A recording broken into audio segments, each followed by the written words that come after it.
ఏ రకంగా చూడాలి?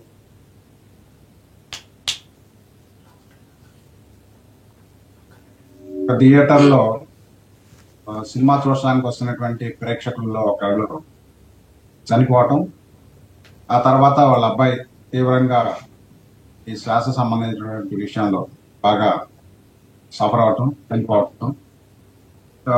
ఈ నేపథ్యంలో అసలు ఈ కేసు ఈ 304 పార్ట్ 2 గతంలో పీనల్ ప్రొవిజన్ గా ఉన్నటువంటి ఐపీసీ పీనల్ ప్రొవిజన్ గా ఉన్నటువంటి అంటే causing negligence, causing death by negligence అనేటువంటి కేసుని పెట్టడం జరిగింది. దీంట్లో ప్రధానంగా చూస్తే రెండు అంశాలు మనం మాట్లాడుకోవాల్సి ఉంటుంది. ఒకటి, సంఘటన జరిగినటువంటి తీరు. ఇప్పుడు సెలబ్రిటీలు కానీ సహజంగా పొలిటీషియన్స్ ఇలాంటి సందర్భాల్లో వచ్చినప్పుడు అనేకమైనటువంటి సందర్భాల్లో ఈ బౌన్సర్లుగా వాళ్ళు పెట్టుకున్నటువంటి వాళ్ళు చాలా అత్యుత్సాహం ప్రదర్శిస్తా ఉన్నారు. దీనివల్ల సామాన్య ప్రజలు చాలా సఫర్ అవుతా ఉన్నారు. అదొక ఆస్పెక్ట్. అయితే ఈ పర్టికులర్ ఆస్పెక్ట్ లో థియేటర్కి వెళ్ళటానికి, ఆయన సినిమా చూడటానికి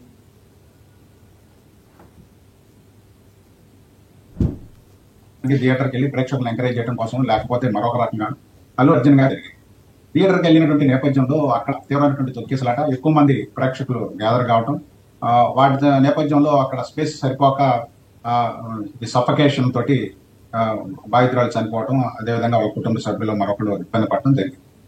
ఈ నేపథ్యంలో మనం ఏంటంటే అసలు క్రిమినల్ లయబిలిటీ ఎంతవరకు వస్తుంది అనేటువంటిది ఒక పాయింట్ ఫర్ డిబేట్.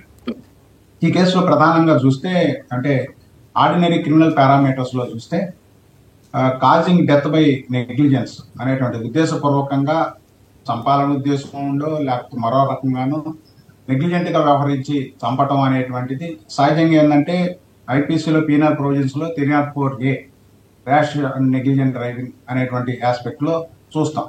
కానీ ఇక్కడ ఏం జరిగిందంటే పోలీసు వాళ్ళు కేసుని పుటప్ చేసేటప్పుడే ఇది 304 పార్ట్ 2 అంటే 302 అంటే మర్డర్ పనిష్మెంట్, 304 పార్ట్ 2 వ్యూలో తీసుకురావడం ద్వారా ఏమైందంటే దానికి లైఫ్ ఇంప్రిజన్మెంట్ అనేది ఉంది. బెయిల్ పొందడం కూడా చాలా కష్టం. కాబట్టి వాస్తవ పరిస్థితుల రీత్యా చూసినప్పుడు ఈ ప్రొవిజన్ ఆఫ్ లా అనేటువంటిది ఈ ఎఫ్ఐఆర్ లో చేర్చడానికి అవకాశం అయితే లేదు. ఇది ఫ్యాక్ట్, చట్టం అది. అయితే ఇక్కడ ఏం జరిగింది, ఒక ప్రాణం పోవటం, అదేవిధంగా దాని యొక్క రామిఫికేషన్స్ పబ్లిక్ లో కూడా రావటం. రెండోది, సెలబ్రిటీలుగా వ్యవహరిస్తున్నటువంటి వాళ్ళకు కూడా ఒక బాధ్యత ఉంది. ఎందుకంటే వాళ్ళ ద్వారా ప్రజలు ఇబ్బంది పడకుండా ఉండటం అనేటువంటిది. అయితే ఇక్కడ ఏం జరిగిందంటే రెండు భిన్న కథనాలు వినిపిస్తా ఉన్నాయి. పోలీసు వాళ్ళు ఏం చెప్తా ఉన్నారంటే సంధ్యా థియేటర్ యాజమాన్యం కానీ లేకపోతే అల్లు అర్జున్ వాళ్ళ మేనేజర్ కానీ ఎవరైనా సరే ఆయన థియేటర్కి వస్తారనేటువంటి ముందస్తు సమాచారం అనేటువంటిది లేదు, మేము సెక్యూరిటీ ఇవ్వడానికి అనేటువంటిది వాళ్ళ వైపు నుంచి వినిపిస్తాం. అయితే ఒకటేంటంటే శాంతి భద్రతలను కాపాడటానికి కానీ లేకపోతే సెక్యూరిటీ విషయంలో కానీ పోలీసులు కీలక పాత్ర వహిస్తారు. ఖచ్చితంగా పోలీసులకు ఆ డ్యూటీ ఉంది, క్యాస్ట్ ప్యాన్ అయ్యి. అయితే ఇక్కడ సమస్య ఏంటంటే సెలబ్రిటీ వచ్చే ముందు మాకు అసలు ఇన్ఫర్మేషన్ లేదు కాబట్టి మేము అప్పటికప్పుడు అరేంజ్మెంట్స్ చేయలేకపోయాం. దాని ద్వారా ఈ సంఘటన జరిగి చనిపోవడం జరిగింది. దానికి థియేటర్ యాజమాన్యంతో పాటుగా ఈ ఎవరైతే యాక్టింగ్ చేసి ఇప్పుడు ఆయన వెళ్ళారో అల్లు అర్జున్ గారిని కూడా దీంట్లో క్రిమినల్ లయబిలిటీ కింద చేశారు. అయితే క్రిమినల్ లాలో వైకేరియస్ లయబిలిటీ అనేటువంటిది ఉండదు. వైకేరియస్ లయబిలిటీ అనేటువంటిది సివిల్ లాలోనే ఉంటుంది. ఆయన వెళ్ళాడు, అక్కడ సెక్యూరిటీ మెజర్స్ ని సరిగ్గా క్రియేట్ చేయలేకపోయారు పోలీసులు, అది వాస్తవం. అయితే ముందస్తు సమాచారం ఇవ్వలేదని వాళ్ళు చెబుతున్నారు, ఇచ్చారని వీళ్ళు చెబుతా ఉన్నారు. అయితే ఇది ఫ్యాక్ట్ ఫర్ కన్సిడరేషన్. కానీ ఇక్కడ లాలోకి వచ్చేసరికి 304 పార్ట్ 2 అనేటువంటిది అప్లై కాదు. కానీ అప్లై కాని సెక్షన్ లో కూడా పెట్టి ఆయన అరెస్ట్ చేశారు. అరెస్ట్ చేసిన తర్వాత మరి ఆనరబుల్ హైకోర్టు తెలంగాణ ఆయనకి క్వాష్ పిటిషన్ లో బెయిల్ గ్రాంట్ చేసింది. సహజంగా ఇది మనం ఆర్డినరీ క్రిమినల్ పారామీటర్స్ లో చెప్పుకుంటే ఇది అన్నోన్ టు లా, చాలా అరుదుగా జరుగుతుంది. అరుదుగా జరిగింది అల్లు అర్జున్ గారికి జరిగింది. అంటే రాని కేసుల్లో అంటే మామూలుగా ఏంటంటే క్వాష్ పిటిషన్ లో ఏమవుతుందంటే అరెస్ట్ కాకముందు ఎటువంటి ఫోర్సబుల్ స్టెప్స్ తీసుకోవద్దు అని చెప్పేసి అట్లానే అంటే శ్రీనివాస్ గారు ఇప్పుడు ఈయనకి బెయిల్ ఇవ్వడం జరిగింది. అది బెయిల్ కూడా చాలా ఫాస్ట్ గా మూవ్ అయింది, ఇమీడియట్ గా ఇచ్చేశారు. అయితే దానికి సంబంధించి జడ్జి ముందు వీళ్ళు కొన్ని నిజాలు దాచారు, అది రాంగ్ ట్రాక్ పెట్టించారు, అందుకని వెంటనే బెయిల్ వచ్చింది అని చెప్పి మాట్లాడే పరిస్థితి. రేవంత్ రెడ్డి గారు సీఎం స్థాయి వ్యక్తి, అసెంబ్లీలో దీని మీద ప్రస్తావించడం, ఆ తర్వాత పోలీసులు ప్రెస్ మీట్ పెట్టడం, బన్నీ ప్రెస్ మీట్లు పెట్టడం, ఈ రకంగా కోర్టు పరిధిలో ఉన్న అంశాలని బెయిల్లో ఉన్న వ్యక్తి మీద ఈ రకమైన ప్రెస్ మీట్లతోటి బహిరంగంగా దాన్ని ఒక చర్చ కింద తీసుకురావడం, ఏమైనా టెక్నికల్ పాయింట్స్ ఏమైనా ఇందులో ఉన్నాయా అంశాలు ఇబ్బందికరమైనవి? ఖచ్చితంగా అండి. అంటే ఇక్కడ మనం ఏంటంటే క్రిమినల్ ఇన్వెస్టిగేషన్ అనేటువంటిది ప్రెరాగేటివ్ రైట్ ఆఫ్ ద పోలీస్, వాళ్ళు చేయాలి. అయితే భిన్న కథనాలు ఒకరు ఈ థియేటర్కి వచ్చే ముందు మాకు ముందస్తు సమాచారం లేదు కాబట్టి మేము సెక్యూరిటీ పర్మిట్ చేయలేకపోయాము, అప్పటికప్పుడుగా తీసుకున్న నిర్ణయం కాబట్టి వాళ్ళు మేము చేయలేకపోయామని అంటారు. ఒకవేళ నిజంగా ఆ సెక్యూరిటీని సరిగ్గా మెయింటైన్ చేయకపోతే పోలీసులు వైఫల్యం అవుతుంది. కానీ పోలీసు వాళ్ళు ఏం చెబుతున్నారంటే మాకు సమాచారం ఉంటే కదా మేము సెక్యూరిటీని ప్రొవైడ్ చేయగలిగేది, సమాచారం లేనప్పుడు సెక్యూరిటీ ప్రొవైడ్ చేయలేం కాబట్టి దీనికి బాధ్యత యాజమాన్యము, అదేవిధంగా ఫిలిం మేకర్ సంస్థ లేదా యాక్టర్ ఎవరైతే వెళ్ళారో వాళ్ళు బాధ్యత. అయితే ఏమైనప్పటికీ ఆనరబుల్ కోర్టు ఒక నిర్ణయం ప్రకటించింది, బెయిల్ మంజూరు చేసింది, 4 వారాలు ఒక ప్రొటెక్షన్ ఇచ్చింది. మామూలుగా అయితే ఏంటంటే ఆర్డినరీ పారామీటర్స్ లో అరెస్ట్ జరగకపోతుంది అనేటువంటి దాన్ని ముందస్తుగా ఆపటం కోసం ఎటువంటి ఫోర్సిబుల్ స్టెప్స్ తీసుకోవద్దని ఆర్డర్ ఇస్తుంది. కానీ ఒక రేర్ పాయింట్ ఆఫ్ యాక్ట్ గా దీన్ని తీసుకొని ఆనరబుల్ హైకోర్టు 4 వారాలు ఒక ప్రొటెక్టివ్ ఆర్డర్ ఇచ్చింది. అప్పటికే ఆయన అరెస్ట్ అయినాడు, కానీ అరెస్ట్ 2 సందర్భాలు కనపడతా ఉన్నాయి. అరెస్ట్ కాలేదని చెప్పారు, కానీ అరెస్ట్ అయ్యాడు. అరెస్ట్ అయిన తర్వాత సరే 4 వారాలకు ముందు పొజిషన్ స్టెప్స్ తీసుకోవద్దు, ఆయన రిలీజ్ చేయండి అని చెప్పేసి ఆనరబుల్ కోర్టు ఇచ్చింది. దాన్ని మనం గౌరవించాలి. అలా దాన్ని ఒకవేళ ఏదైనా సెటిసైడ్ చేసి ఇంకొక హైకోర్టుకి వెళ్ళి లేదా సుప్రీంకోర్టుకి వెళ్ళో రివ్యూ చేసో ఇట్లాంటివి అయితే తప్ప మనం దాన్ని ఆనర్ చేయాల్సిందే. మనం దాని మీద ఇప్పుడు మాట్లాడటానికి లేదు. అయితే ఇక్కడ విషయం ఏంటంటే కేసు కౌంటర్ ఎలిగేషన్స్. ఇప్పుడు పోలీసు వాళ్ళేమో మీరు ఎటువంటి ముందస్తు సమాచారం పోవడంతో మేము ఎలా సెక్యూరిటీని ఇవ్వగలుగుతాం అనేటువంటిది వాళ్ళ పాయింట్ ఆఫ్. థియేటర్ వైపు నుంచి లేకపోతే ఇటు యాక్టర్ వైపు నుంచి జరుగుతున్నటువంటిది ఏంటంటే ఆ రోజు చూసాం మనం సోషల్ మీడియాలో కూడా ఆర్గ్యుమెంట్స్ ఏం జరిగినాయి, ఎలా వచ్చింది అనేటువంటిది రికార్డ్ చేసి ఇవాళ అంతా పబ్లిక్ అయిపోతాం. కోర్టు ప్రొసీడింగ్స్ కూడా మనం చూసాం, ఆ వాదనలు ఎలా జరిగినాయి, జడ్జి గారు ఎలా స్పందించారు, లేకపోతే లాయర్ గారు ఏం ప్రొజెక్ట్ చేశారు పోలీసు. అయితే ఇటువంటి సమాచారాన్ని ముద్దాయి తరపున లాయర్లు ఒకవేళ హైడ్ చేసినా లేకపోతే సరిగ్గా పాయింట్ చేయకపోయినా ప్రాసిక్యూషన్ తరపున లేదా స్టేట్ తరపున హాజరవుతున్నటువంటి పబ్లిక్ ప్రాసిక్యూటర్ కానీ స్టేట్ లీగల్ ఆఫీసర్స్ కానీ ఖచ్చితంగా కోర్టు ముందుకు తీసుకురావచ్చు సిడి ఫైల్. ఎందుకంటే అప్పటికే అరెస్ట్ జరుగుతుంది, రిమాండ్ రిపోర్ట్ ఇవన్నీ ఉన్నాయి. కానీ ఆ టెక్నాలజీ బాగా డెవలప్ అయింది. వాట్సాప్ ద్వారా అన్ని షేర్ చేసుకొని ప్రింట్అవుట్లు ఇచ్చి ఇమీడియట్ గా కోర్టుని ఎన్లైటన్ చేయొచ్చు. సరే, ఒక వాస్తవం ఏంటంటే ఒక అమాయకులు ప్రాణాలు కోల్పోయారు. రెండోది, ఇలాంటి సందర్భాల్లో తీసుకోవాల్సిన జాగ్రత్తల గురించి ఈ కేసు ఒక ఎగ్జాంపుల్ గా ఉండిపోతుంది. ఎందుకంటే సెలబ్రిటీలు కూడా ఒక బాధ్యత ఉంటుంది. వాళ్ళు ఒకవేళ ఎక్కడికన్నా వెళ్తున్నప్పుడు క్రేజ్ ఉంటుంది కాబట్టి ఇప్పుడు మనకు ప్రాబ్లం ఏంటంటే మనం ఇప్పుడు ఓపెన్ గా చెప్పుకోవాలంటే మాలాంటి వ్యక్తులు ఇలాంటి సంఘటనలు చూస్తుంటే చాలా బాధేస్తుంది. యూత్ దేనికైతే స్పందించాలో దానికి స్పందించట్లా, అవసరం లేనటువంటి వాటికి స్పందిస్తా ఉన్నారు. ఇదే కాదు, అంతకుముందు దేవరా సినిమాలో కూడా ఈ హోటల్లో ప్రీ రిలీజ్ ఈవెంట్ కండక్ట్ చేసినటువంటి సందర్భంలో ఎక్కువ మంది యూతేనండి, వీళ్ళంతా యూత్. అక్కడికి వెళ్ళిపోయి ఆ హోటల్లో ఆ కాన్ఫరెన్స్ హాల్లో పట్టనటువంటి ఎక్కువ మందిని గ్యాదర్ చేయడం ద్వారా అక్కడ బ్రేకప్ చేసేసి హోటల్ను కూడా బ్రేకప్ చేసి ప్రీ ఈవెంట్ ని రద్దు చేసుకోవాల్సిన పరిస్థితి కూడా వచ్చింది. కాబట్టి యూత్ ఎటువైపు వెళ్తుంది అనేది ఈ రోజు మాలాంటి సోషల్ థింకర్స్ ఒక పెద్ద ప్రశ్న. ఎందుకంటే అవసరం లేని విషయాల్లో చర్చ జరుగుతా ఉంది, అనవసరమైనటువంటి విషయాల్లో లాంగ్ ప్రజలకు సంబంధించినటువంటి అంశాల మీద చర్చ జరగకుండా మీడియాలో కూడా, ఎందుకంటే సెలబ్రిటీలు కాబట్టి మనం కూడా చర్చిస్తున్నాం. కానీ అసలు విషయం ఏంటంటే యూత్ గుర్తుపెట్టుకోవాల్సింది ఏంటంటే అంతమంది గ్యాదర్ కావాల్సిన అవసరం ఉందా, లేకపోతే రిలీజ్ రోజే సినిమా చూడాలా, ఏ రోజైనా సినిమా చూడొచ్చు కదా, ఇట్ మేక్స్ నో డిఫరెన్స్ కదా. అంటే ఇప్పుడు ఓటీటీ కూడా విస్తారంగా వస్తుంది కదండి, ఓటీటీ కూడా ఇమీడియట్ గా వచ్చేస్తున్నది, హ్యాపీగా ఇంట్లో కూర్చొని చూడొచ్చు. ఈ రోజు ఏంటంటే టెక్నాలజీ ఇన్నోవేషన్ అనేటువంటిది యువతను చాలా పెడదావ పట్టిస్తుంది అంటానికి ఇది ఒక వేరే ఎగ్జాంపుల్. ఎందుకంటే అనేకమైనటువంటి ఎవెన్యూస్ మీరు అన్నట్టు ఓటీటీ ప్లాట్ఫామ్లు వచ్చి సినిమా చూసుకోవడానికి అవకాశం అనేక మార్గాలు వచ్చినప్పుడు కేవలం థియేటర్కే పోయి అంతమంది గ్యాదర్ అయిపోయి అసలు పట్టనంత మందిని గ్యాదర్ చేసేసుకొని మనం అనవసరమైనటువంటి రిస్క్ కొని తెచ్చుకోవడం కంటే ఆల్టర్నేటివ్ వైబిలిటీ ఇప్పుడు ఓకే. శ్రీనివాస్ గారు, మరొక కీలకమైన అంశం, విచారణ మొదలయ్యింది, 20 ప్రశ్నలు సంధిస్తున్నారట. ఏంటి, ఏమై ఉంటాయి సార్ మీకున్న అవగాహన మీద? 20 ప్రశ్నలు ఫ్రేమ్ చేశారని. అంటే ఇప్పుడు ఈ ప్రశ్నలన్నీ ఏముంటదంటే ఆయన ఇన్ఫర్మేషన్ ఇచ్చేళ్ళారా, ఇస్తే ఎవరికి ఇచ్చారు, లేకపోతే ఏ టైంలో ఇచ్చారు, ఏ టైంలో వెళ్ళారు, మరి ఆ ఓపెన్ టాప్ జీప్ లోనో లేకపోతే కార్ లోనో మీరు ఎందుకు పెరేడ్ చేశారు, ప్రేక్షకులందరికీ ఆ విధంగా మీరు కనిపించడం ద్వారా ఒకసారి క్రేజ్ పెరుగుతుంది కదా, మరి మీరు దీనికి ఏం చెప్తారు? ఇలాంటి ప్రశ్నలు ఖచ్చితంగా ఇన్వెస్టిగేషన్ అథారిటీ ఆయన పోజ్ చేస్తారు. అలాగనే ఇప్పుడు వాళ్ళ దగ్గర కొంత సీసీ ఫుటేజ్ కూడా యాక్చువల్ గా ఏమవుతుందంటే చేసుకొని ఎవిడెన్స్ గా కోర్టుకు సబ్మిట్ చేయాల్సినటువంటి అంశాలన్నింటినీ పబ్లిక్ చేసేసుకున్నారు ఇప్పుడే. అవును అవును, అదే ఇక్కడ అర్థం కాని విషయం.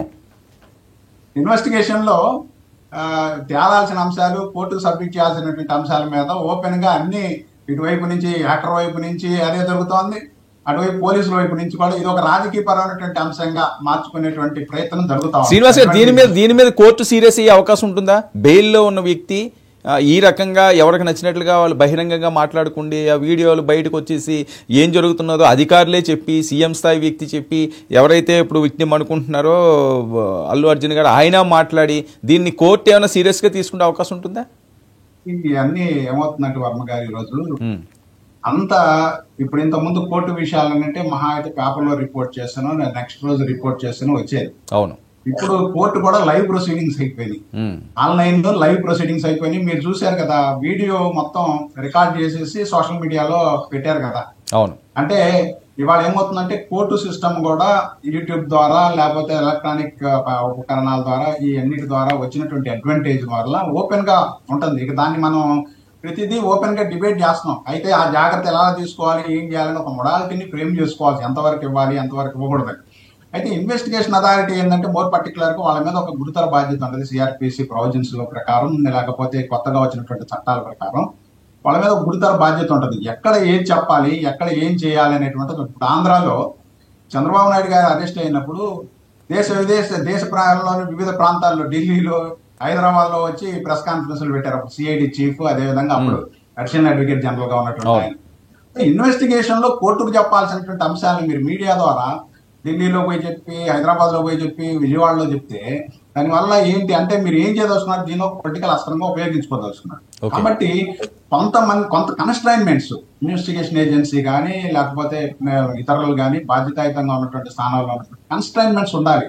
అది లేకపోతే ఏమవుతుందంటే అన్ని ఇప్పుడు ఓపెన్ చేసుకోవడం ద్వారా, మీడియాకి రావడం ద్వారా ఏమవుతుందంటే కోర్టు కూడా ఒక అభిప్రాయానికి రావాలంటే ఇబ్బందికరమైన పరిస్థితి వస్తుంది, ఏ వాదన నమ్మాలి అనేటువంటిది. ఎందుకంటే పబ్లిక్ ఒపీనియన్ గ్యాదర్ అవుతుంది మీడియాలో వచ్చిన తర్వాత. దీనివల్ల ఏమవుతుందంటే కోర్టు మీద కూడా ఇన్ఫ్లుయెన్స్ పడేటువంటి అవకాశం ఉంది. కాబట్టి ఇలాంటి విషయాల్లో కొంత జాగ్రత్త, కొంత కన్స్ట్రైన్మెంట్, కొంత ఎవరికి వాళ్ళు సెల్ఫ్ రిస్ట్రైన్మెంట్ అనేటువంటి అవసరం. ఇప్పుడు కోర్టు ఏం చర్య తీసుకుంటుంది, ఇప్పుడు అన్ని పబ్లిక్ అయిపోయినాయి, వీడియోలు వచ్చినాయి, కోర్టులో వచ్చినటువంటి డిబేట్ ఆర్గ్యుమెంట్ మొత్తం కూడా. ఓకే శ్రీనివాస్ గారు, మీ సర్వీస్ లో చాలా కీలకమైన కేసులు మీరు వాదించినవి ఉన్నాయి, మీరు చూసినవి ఉన్నాయి, దీని మీద పూర్తిగా మీరు ఇన్వాల్వ్ అయినవి కూడా చాలా కేసులు ఉన్నాయి. ఇలా డిఫరెంట్ గా అనుకోని విధంగా వచ్చిన కేసులో అల్లు అర్జున్, ఈ పుష్ప, ఆ రేవతి మరణించడం, ఈయన థియేటర్కి వెళ్ళడం, ఈ ఓవరాల్గా ఏదైతే ఇప్పుడు ఆ బెయిల్ ఇవ్వడం, 4 వారాల బెయిల్, ఈ రోజు పోలీస్ విచారణ, ఏం జరిగే అవకాశం ఉంటుందండి ఆయనకి పెట్టిన సెక్షన్ల మీద మీ అంచనా?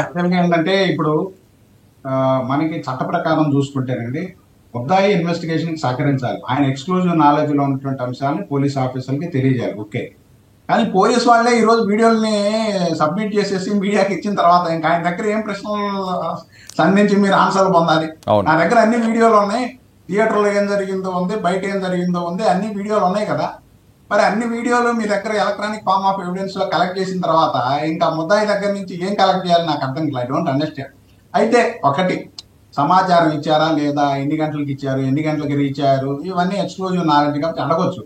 అయితే ఏంటంటే ఇన్వెస్టిగేషన్ లో ఇది ఒక ఫార్మాలిటీ. అయితే ఇంకొక ప్రశ్న మనకి అరైజ్ అవుతుంది ఏంటంటే, రాజ్యాంగ ప్రకారం ఏంటంటే సెల్ఫ్ ఇన్క్రిమినేషన్ ఇస్ ఇంపర్మిసిబుల్. అంటే ఒక ముద్దాయి తనకు వ్యతిరేకంగా తనే సాక్ష్యం ఇవ్వాలి, తనకు వ్యతిరేకంగా తనే స్టేట్మెంట్ ఇవ్వాలనేటువంటిది ఇట్ ఈస్ ఇంపర్మిసిబుల్.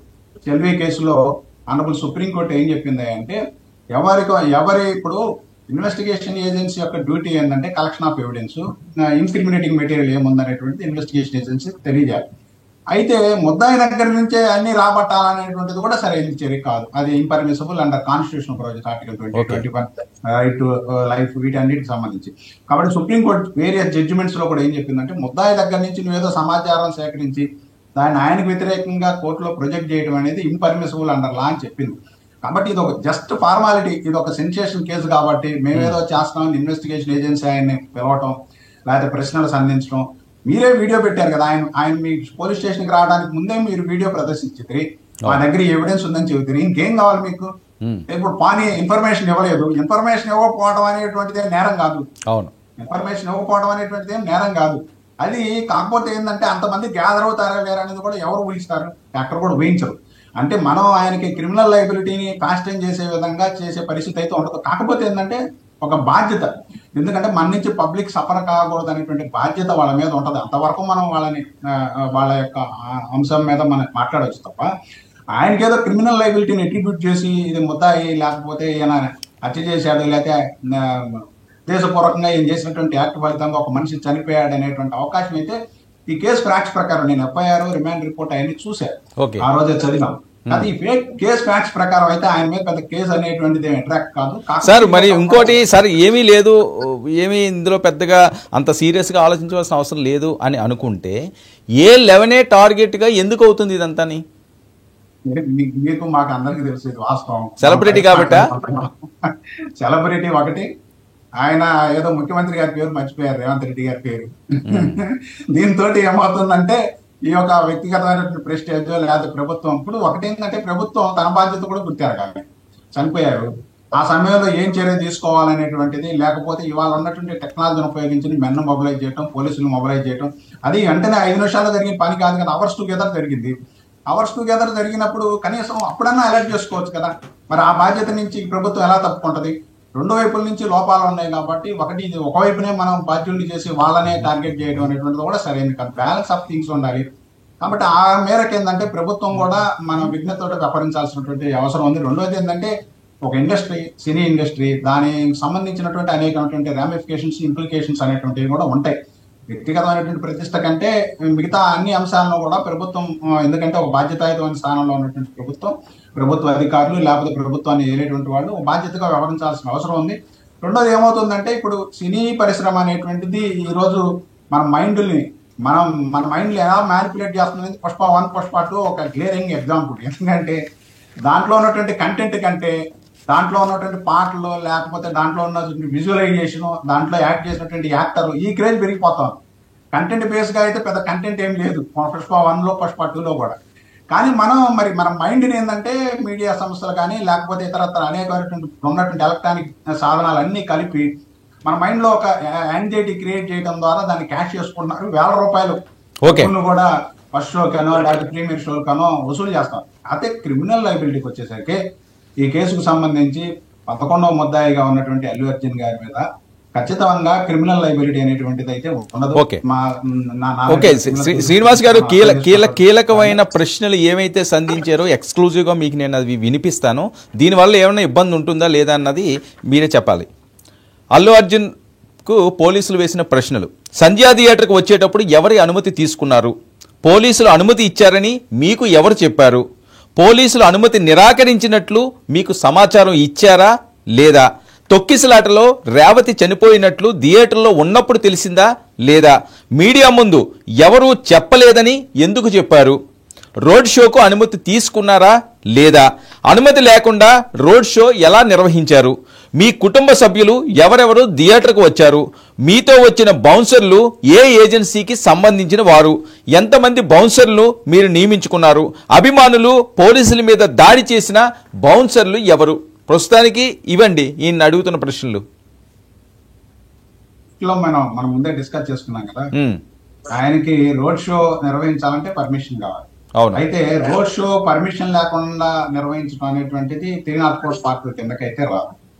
ఇప్పుడు పర్మిషన్ తీసుకోకుండా వైలేషన్ జరిగిందని అంటే అదర్ పీనల్ ప్రొవిజన్స్ ఉంటాయి. పెద్ద దాని మీద క్రిమినల్ లైబిలిటీ ఉండేటువంటి అవకాశం లేదు. అయితే ఈ యాక్ట్ ఫలితంగా ఈయన చేసినటువంటి రోడ్ షో ఫలితంగా జరిగినటువంటి కాన్సిక్వెన్సెస్ కి ఎవరు బాధ్యత వహించాలనేటువంటి ఒక ప్రధానమైనటువంటి ప్రశ్న. ఇప్పుడు ఈ ప్రశ్నలన్నీ చూస్తా ఉంటే మనకి ఏమర్థమవుతుందంటే బౌన్సర్లుగా వ్యవహరించినటువంటి వాళ్ళు కుటుంబ సభ్యులను కూడా మరి ఆయన ఇచ్చినటువంటి సమాధానాన్ని బట్టి ముద్దాయిగా చేస్తారా లేదా? ఓకే శ్రీనివాస్ గారు, ఇది ఏంటంటే చాలా చాలా కీలకమైంది కాబట్టి లక్షలాది మంది ఫ్యాన్స్ బన్నీకి ఉన్నారు కాబట్టి పీసీఆర్ పబ్లిక్ దీని మీద ఏమనుకుంటున్నారు? పబ్లిక్ స్కాల్స్ కూడా తీసుకోండి, లాయర్ గారు కూడా ఉన్నారు కాబట్టి. శ్రీనివాస్ గారు మీరు కంటిన్యూ చేయండి ప్లీజ్. ప్రధానమైనటువంటి నేపథ్యంలో మనం ఏంటంటే ఒకటి పర్మిషన్ తీసుకోకుండా రోడ్ షో నిర్వహించడం అయితే ఖచ్చితంగా అది వైలేషన్ అవుతుంది. అయితే ఒకటి ఏంటంటే అది మెయిన్ రోడ్డు చిక్కడపల్లి చౌరస్తా ఇవన్నీ కూడా పెద్ద పెద్ద సెంటర్, ఎక్కువ మంది ట్రాఫిక్ వెహికల్స్ ఇవన్నీ ఉంటాయి. మనం విజువల్స్ లో చూసినట్లే కొన్ని వందల వేల మంది ఆ రోజు గ్యాదర్ అయ్యారు. రెండు సినిమా థియేటర్లు పక్క పక్కనే ఉంటుందని పోలీస్ వెర్షన్ కూడా ఏంటంటే ఈయన వచ్చారని చెప్పేసి ఒకే థియేటర్ లో చొచ్చుకొచ్చారు. థియేటర్ యాజమాన్యం కూడా కంట్రోల్ చేసేటువంటి పరిస్థితి లేదు. వాళ్ళేం పెద్ద సెక్యూరిటీ పెట్టుకోరు, ఎవరో కొద్ది మంది మెన్ను తప్ప. ఇక్కడ ప్రాబ్లం ఏమవుతుందంటే ఈ విధంగా చేసేటప్పుడు, ఒక రోడ్ షో చేసేటప్పుడు కానీ, లేకపోతే థియేటర్ కి క్రేజీ ఉన్నటువంటి హీరో, ఇప్పుడు ఆయన ఒక అవార్డు వచ్చింది, నేషనల్ అవార్డు వచ్చింది, ఉన్న హీరో కాబట్టి ఆటోమేటిక్ గా ప్రజలు పబ్లిక్ అట్రాక్ట్ అవుతారు ఆయన చూడాలని, ఆయనతో ఫోటోలు దిగాలని. చాలా మంది మనకి ఏంటంటే ఆ ఫోటోలు ఎంతవరకు పనికొస్తాయో లేదో కానీ ప్రతి ఒక్కళ్ళు సెల్ఫీ తీసుకునే పరిస్థితి, రెండోది ఆ ఫోన్ లో క్యాప్చర్ చేసేటువంటి పరిస్థితి ఉంది. కాబట్టి ఇలాంటి సందర్భంలో కూడా యాక్టర్ కూడా తనకు ఉన్నటువంటి బాధ్యత, రెండోది ఇన్ఫార్మ్ చేయటం, లేదంటే కొన్ని కన్స్ట్రైన్మెంట్ కావాలి. అదే మీరు పబ్లిక్ ప్లేస్ లో ఎక్కడైనా ఈవెంట్ పెట్టుకొని చేసేటట్లయితే, పర్మిషన్ తీసుకున్నట్టయితే ఎన్ని వేల మందినైనా గ్యాదర్ చేసుకునే ఇబ్బంది ఉండదు. కానీ ఆ విధంగా ఈ పెరేడ్ చేయడం ద్వారా వచ్చేటువంటి ఇబ్బంది ఏంటంటే ట్రాఫిక్ కి, ఇప్పుడైనా హెల్త్ ప్రాబ్లమ్స్ వచ్చినటువంటి వాళ్ళు ఈ అంబులెన్స్లు ఇలాంటివి వెళ్ళేటప్పుడు కూడా ఈ చాలా పెద్ద ప్రాబ్లం క్రియేట్ చేసిన అవకాశం ఉంది. అయితే ఇక్కడ చూస్తే మనం ఈ ప్రశ్నల్లో మీరు ఏదైతే చదివి వినిపించారో ఈ ప్రశ్నలను బట్టి ఒకటి అర్థమవుతుంది ఏంటంటే ఆయనతో అకంపెనీ అయినటువంటి వాళ్ళని కూడా బాధ్యతను చేయదలుచుకున్నారా, అంటే బౌన్సర్స్ కానీ లేదా కుటుంబ సభ్యులు కానీ. అలాగనే ఈవెంట్ నిర్వాహకులకు సంబంధించి, థియేటర్ యాజమాన్యానికి సంబంధించి కూడా ఇంకేదైనా బాధ్యతని ఫిక్సప్ చేయదలుచుకున్నారా అనేటువంటిది కూడా ఈ ప్రశ్నల యొక్క సారాంశం అర్థమవుతుంది. ఆయన ఏం సమాధానం చెప్తారు మరి వాళ్ళ విషయం ఉంది. అంటే శ్రీనివాస్ గారు ఇప్పుడు పోలీసులు మాట్లాడారు, ముందుగా మనం ప్రస్తావించినట్లుగా సీఎం గారు కూడా మాట్లాడారు. వీళ్ళు అప్పుడు సమర్పించిన ఎవిడెన్స్ ఏవైతే ఉన్నాయో అది అందులో ఏదో తేడా ఉంది, అది రాంగ్ ఉంది, అందుకనే బెయిల్ వచ్చింది అంటున్నారు. ఇప్పుడు ఈ ఎవిడెన్స్ మీద మళ్ళీ ఏమైనా బెయిల్ రద్దు అయ్యి ఈయన అరెస్ట్ చేయడం అలాంటి అంశాలు ఉండే ఛాన్స్ ఉందా? యాక్చువల్గా ఏంటంటే రెండు అంశాలు. బెయిల్ రద్దు కావాలంటే ఇచ్చినటువంటి కండిషన్స్ ఏదైనా వైలేట్ అయితే మళ్ళా కండిషన్స్ వైలేట్ అయినని కోర్టు ముందుకు ప్రొడ్యూస్ చేస్తారు ఒకటి. లేదంటే దీని మీద అల్టిమేట్ గా అప్పీల్ సుప్రీం కోర్టుకు వెళ్లాల్సి ఉంటుంది. హైకోర్టు ఇచ్చినటువంటి ఉత్తర్వుల మీద సుప్రీం కోర్టులో స్పెషల్ పిటిషన్ వేయడం ద్వారా క్రిమినల్ పిటిషన్, దాన్ని ఈ రాంగ్ నోషన్ తోటి క్వాష్ పిటిషన్ లో ఆనరబుల్ హైకోర్టు ఆర్డర్ ఇచ్చింది కాబట్టి, అరెస్ట్ అయినా కానీ అరెస్ట్ కాలేదని రిలీజ్ చేయమని చెప్పేసి ఆర్డర్ ఇచ్చింది కాబట్టి ఇది అన్నోన్ టు క్రిమినల్ లా అనేటువంటి బేస్ చేసుకుని సుప్రీం కోర్టులో కూడా వాదన వినిపించే అవకాశం ఉంది. అది స్టేట్ ఎవెన్యూ. అయితే మనం ఏతావాత చూస్తే మనకు అర్థం కావాల్సింది ఏంటంటే క్రిమినల్ లైబిలిటీ అసలు వర్తిస్తుందా లేదా అనేటువంటి పెద్ద చర్చ, ఒక డిబేట్ ఇది. క్రిమినల్ లైబిలిటీ నాకున్నటువంటి లిమిటెడ్ నాలెడ్జ్ లో క్రిమినల్ లాలో క్రిమినల్ లైబిలిటీ అనేది యాక్టర్ మీద వర్తించదు. ఎందుకంటే ఆయన ఇప్పుడు సెలబ్రిటీల్లో కూడా ఏంటంటే ప్రతి పని తను చేసుకోలేడు. ఆయన మేనేజర్ ఉంటాడు, లేకపోతే వాళ్ళకి సంబంధించి థియేటర్ యాజమాన్యం, కమ్యూనికేషన్స్ ఇవన్నీ వీళ్ళు చూసుకోవాల్సినటువంటి అవసరాలు. వాళ్ళని బాధ్యులు చేయొచ్చు కావాలంటే, అంతేగాని యాక్టర్ మీద బాధ్యత చేయాలి. కాకపోతే ఏంటంటే ప్రభుత్వం మరి ఎందుకని అంత సీరియస్ గా తెలంగాణ ప్రభుత్వం తీసుకొని అదే ఇప్పుడు ఆలోచించదగ్గ శ్రీనివాస్ గారు ఒక్క నిమిషం అండి. గిరిధర్ రావణగడ్డ నుంచి ఒక కాలర్ ఉన్నారు, కాలర్ సభ్యులు కూడా తీసుకుందాం. ఒక్క నిమిషం అండి. గిరిధర్ గారు రావణగడ్డ నుంచి. గిరిధర్ గారు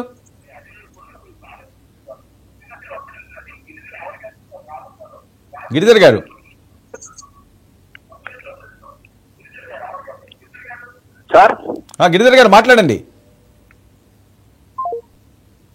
రైట్, కట్ అయింది. శ్రీనివాస్ గారు ప్లీజ్. అందుకని మనం ఇక్కడ ఏంటంటే బేసిక్ గా ఆర్డినరీ క్రిమినల్ పారామీటర్స్ లో ఈ కేసు ఫ్యాక్ట్స్ కానీ, ఈ కేసులో ఇన్వెస్టిగేషన్ చేసినటువంటి ఇప్పటి వరకు వచ్చినటువంటి ప్రోగ్రెస్ బట్టి కానీ కేసు అల్లు అర్జున్ గారి మీద వర్తిస్తుందా వర్తించదా అనేది ఉన్నటువంటి లిటిల్ నాలెడ్జ్ లో ఖచ్చితంగా కేసు ఏదైతే ఈ సెక్షన్స్ పెట్టారో ఆ సెక్షన్స్ వాటికి ఆయన మీద వర్తించదు అనేటువంటిది. అయితే బాధ్యుల్ని ఎవరు చేయాలనేటువంటి ప్రశ్న వచ్చినప్పుడు థియేటర్ యాజమాన్యం బాధ్యత వహించాల్సి ఉంటుంది, లేకపోతే ఆయన మేనేజర్ బాధ్యత వహించాల్సి ఉంటుంది.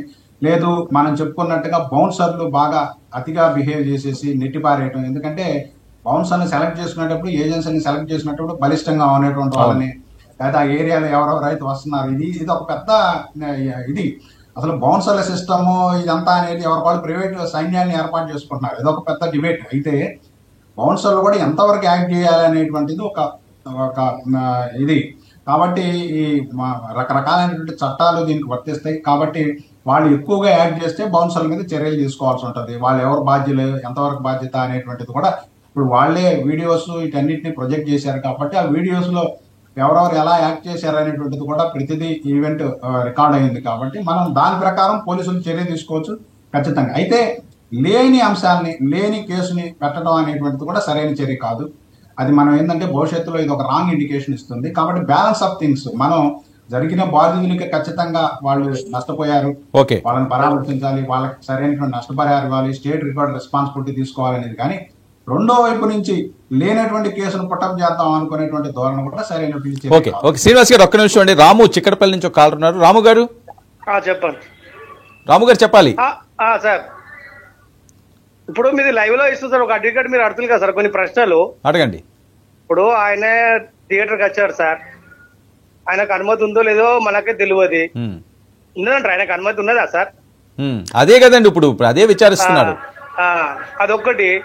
ఆయన ప్రెస్ మీట్ పెట్టి మా దగ్గరికి పోలీసు ఎవరు రాలేదు, నాకేం తెలియదు, ఎందుకంటే ఒక సినిమా డైలాగ్ ఉంటుంది చూడు, అట్లా ప్రెస్ మీట్ పెట్టి నాకు ఆ దగ్గరికి ఎవరు రాలేదు, నాకెవరు చెప్పలేదు, నాకు తెలియదు, తెల్లారా తెలిసింది అని ఒకటి ప్రెస్ మీట్ పెట్టి మొన్న అన్నాడు. హలో చెప్పండి. ఆయన చెప్పిన చూద్దా ఆ పిల్లగాడు పాపం పలానా హాస్పిటల్ అంటే పోయి చూసే మానవత్వం ఉండదా మనిషికి? ఉండాలి కదా, మనతో మనుషులు కదా, ఆయనతో మనిషే కదా. మళ్ళీ ప్రెస్ మీట్ పెట్టి అవును సార్ నేను ఏదో తప్పు అయిపోయింది, నాకు కావాలని చేయలేదు, నేను ఇట్లా వాళ్ళకు చనిపోయినకి ఇంత ఏదో సాయం చేస్తా, నేను వాళ్ళ కుటుంబాన్ని చూసుకుంటా అని ఒక్కరోజు మాట్లాడే. కరెక్ట్ అండి మీరు అన్నది వాస్తవం. ఎందుకంటే జరగాల్సింది ఏంటంటే బాధితులకి ఏ విధమైనటువంటి సహాయం అందించాలనేటువంటిది ఆ యాక్టర్ మీద, సంస్థల మీద ఉన్నటువంటి రెస్పాన్సిబిలిటీ.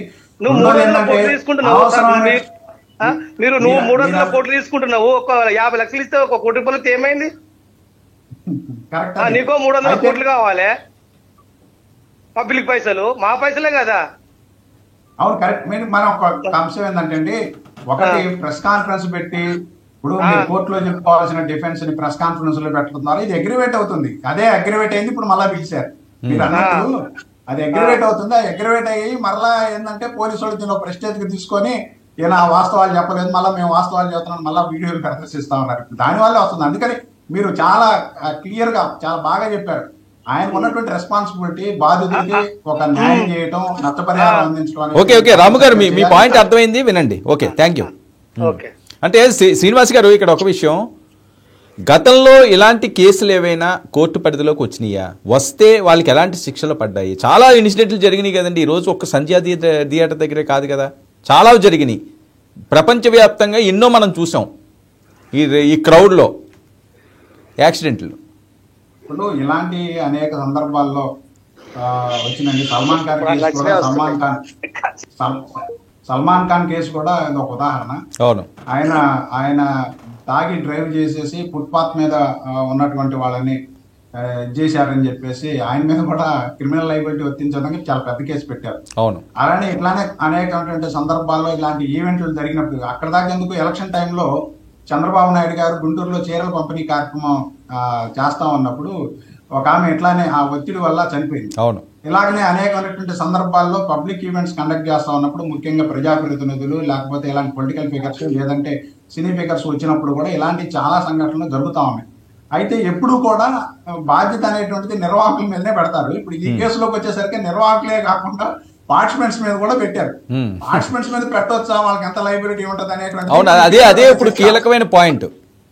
ఇప్పుడు అనేక సందర్భాల్లో ఈవెంట్ లో పార్టిసిపేట్ చేసిన వాళ్ళ మీద కేసులు పెట్టాల, కానీ ఇప్పుడు ఈవెంట్ లో పార్టిసిపేట్ చేసినటువంటి వాళ్ళ మీద కూడా కేసు పెట్టారు. ఇప్పుడు అదే ఒక పెద్ద డిబేట్, అలా ఎందుకు పెట్టాల్సి వచ్చింది, పెడితే అసలు చెల్లుతుందా లేదా అనేటువంటిది కూడా ఒక లీగల్ మీమాంస. ఇప్పుడు దాని మీద చర్చ జరుగుతా ఉంది, మంచిదే. ఇప్పుడు ఒక ముందు ఇక జరగబోయేటువంటి అంశాల్లో ఎలాంటి డిబేట్ జరగడం ద్వారా ఏంటంటే ఒక ప్రెసిడెంట్ ఒక ఎగ్జాంపుల్, గ్లేరింగ్ ఎగ్జాంపుల్ ఫామ్ అయ్యేటువంటి అవకాశం ఉంది. గతంలో జరిగినాయి కొన్ని సందర్భాలు. అయితే ఏంటంటే ఇప్పుడు మనం వాస్తవ పరిస్థితుల్ని బేస్ చేసుకొని క్రిమినల్ కేసుని, క్రిమినల్ లైబిలిటీని వర్తింపజేయాలి.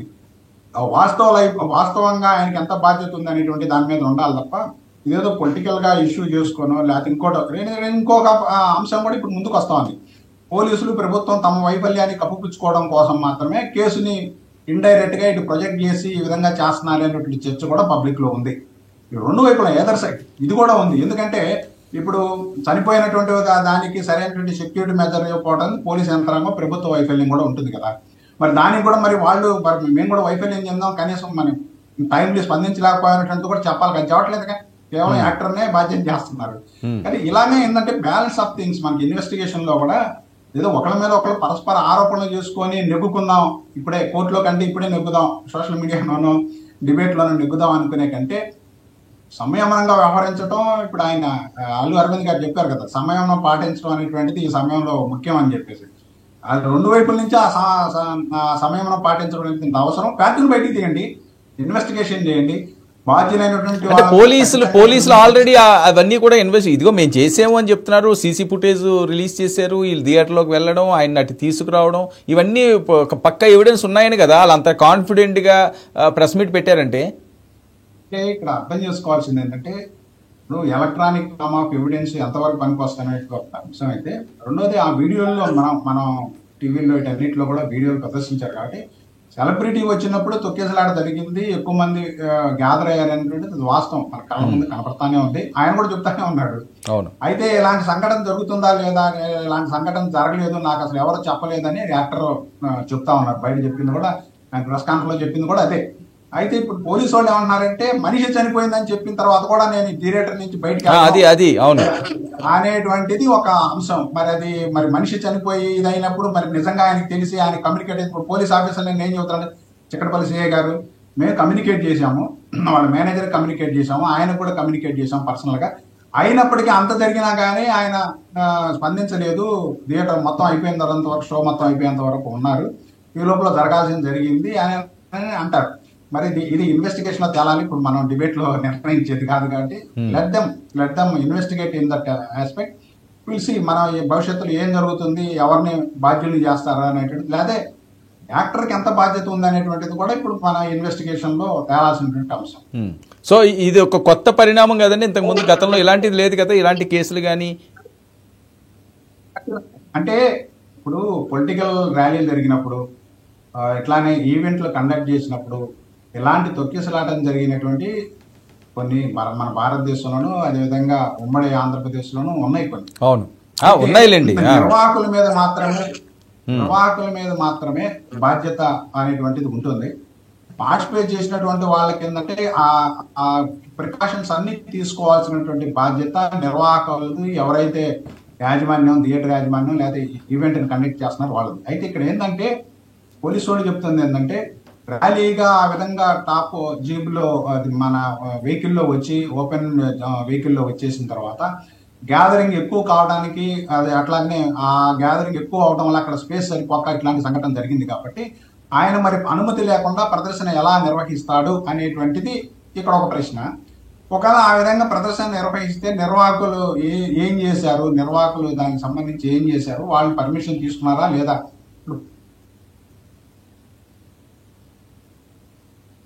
పోలీసు వాళ్ళు మా దగ్గర పర్మిషన్ తీసుకోలేదు అంటారు కూడా ఇస్తారు. తర్వాత కన్సెంట్ లెటర్ ఇస్తారు, ఎందుకంటే ఇమీడియట్ అవసరం రీత్యా కూడా అట్లా చేస్తారు. అయితే ఒకటేంటంటే శాంతి భద్రతలను కాపాడటానికి, సెక్యూరిటీ మెజర్స్ తీసుకోవడానికి మాత్రమే పోలీసులకు ఇన్ఫర్మేషన్ ఇవ్వాలి ఎవరైనా.